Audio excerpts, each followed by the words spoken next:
Pozdrav svima i dobrodošli na naš kanal. Danas recenziramo pametni telefon Vivax Fly 4.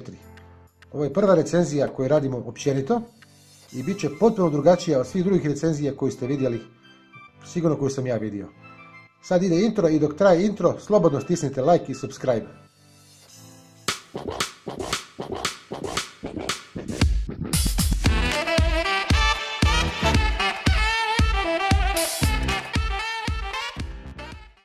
Po čemu je ova recenzija drugačija od drugih?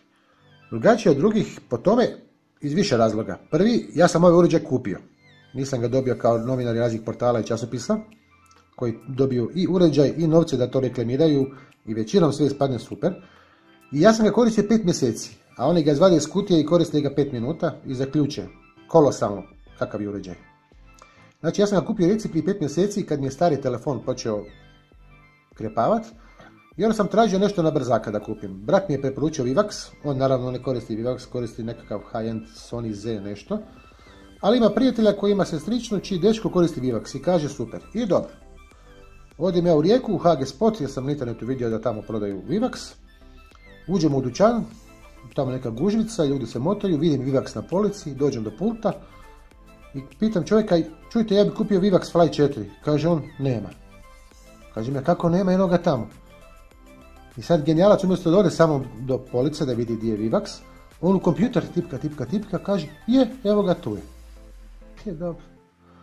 Ništa, prodao meni Vivax, ja malo čudan otiđem doma i zvani ga iz kutije i počnem ga koristiti. Sad je malo red da kažem nešto o ovom telefonu. Tu piše vam na ekranu, a reću vam ja, radi se o 4G pametnom telefonu, 5,2 inča ekran, nije Full HD ekran, ali HD. 8 jezgra na jezgra 1.3, 3 GB rama i 32 GB memorije. 32 GB je jako puno, ja nisam do dan danas u njega stavio SD karticu, za sada mi ne treba, vjerojatno ću staviti. Minus mu je što se ne može ovo tu odvojiti, znači oni ko iPhone, ovo se ne može odvojiti. Tu se gurne spalica, ovo izađe vani i tu stavite ili dvije SIM kartice ili jednu SIM karticu i SD karticu. O ovome čudu ću vam nešto kasnije reći. Ali ovo je super stvar, u stvari reću vam odmah. Ovo mi je čer nalijepila na telefon i bez ovoga sam ko bez noge. Prije jedno mjesec dana mi je to ostavila.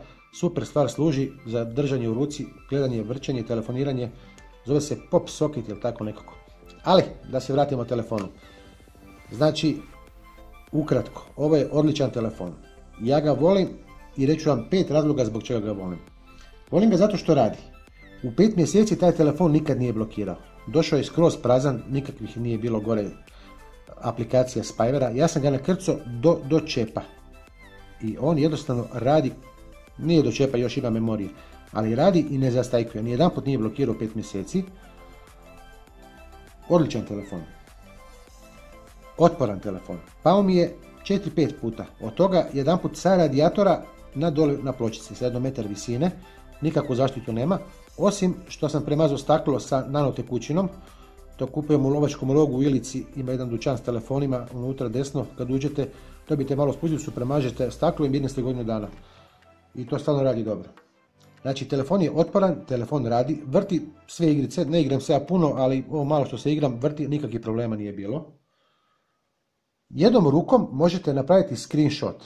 To je čudo Božje, to nisam vidio na jednom svom telefonu. Znači, kad stisnete ovu tipku i stišavanje prema dole, napravite screenshot ekrana. Nijedan drugi telefon ne možete s jednom rukom napraviti screenshot. Uvijek imate neke kombinacije s dvije ruke da napravite screenshot. Genijalna stvar. Još jedna stvar, kad je telefon ugašen, a treba vam kamera u toj sekundi, samo 2 puta stisnete tipku pali gasi i kamera se upalila. I dalje možete snimati. Sad ću vam pokazati malo kako izgleda kamera i kako izgleda fotić, kako oni to slikavaju.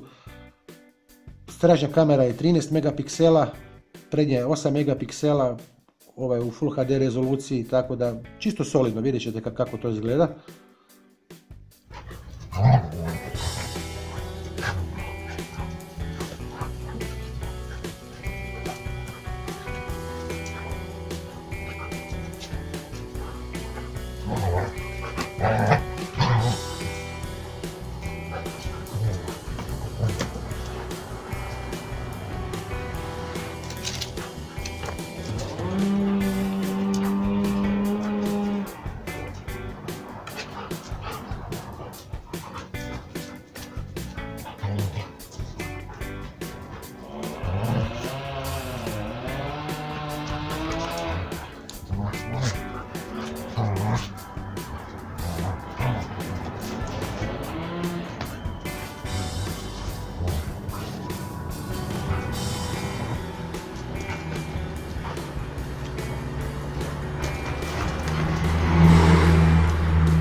I najbolju stvar sam ostavio za kraj, baterija.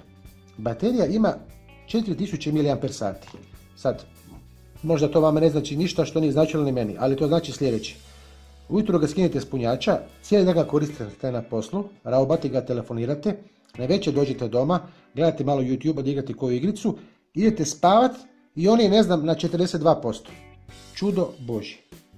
Ukratko, ovo je dobar proizvod i ja ga mogu preporučiti svima, pogotovo ako uzmemo u obzir da sam ga platio 1199 kuna. Kud ćeš bolje? Kupio sam ga kao zamjenski telefon za mjesec, dva, već ga imam 5 mjeseci i ne mislim ga mijenjati tako skoro. Evo prijatelji moji, to je to. To je moja recenzija pametnog telefona Vivax Fly 4. Nadam se da vam se dopala. Ako se dopala, ostavite like da ga nemojte maknuti. I vidimo se uskoro. Bokić!